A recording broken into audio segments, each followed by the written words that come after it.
Birinci zərbədən sonra oksigen maskaları düşdü və biz getdik salona baxmağa ki, nə baş verir.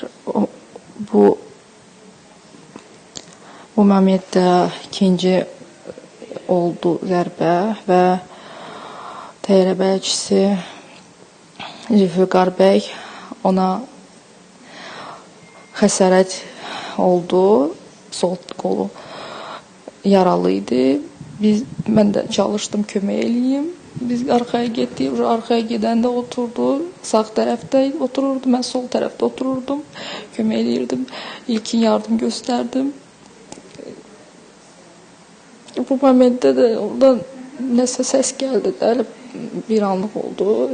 Biz oturdu, maskaları taxdıq, oksigen maskaları taxdıq və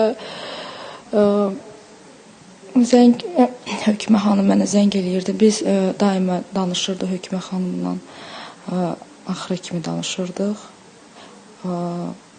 2 dəqiqə qalmış, zənglər kəsildi və təyyarə inməyə başladı. Qəlpələr hətta içəri belə daxil olub, bəzi sərnişinlər.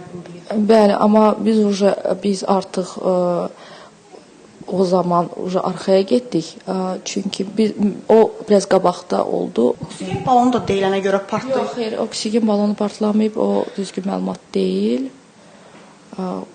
Yəni, oksigen balonu partlarsa biz bəlkə heç sağ da olmazdıq. Yəni, bir də gözümü açdım, qapını açanda oradan işçiləri, Aktav işçiləri, onda gördüm ki,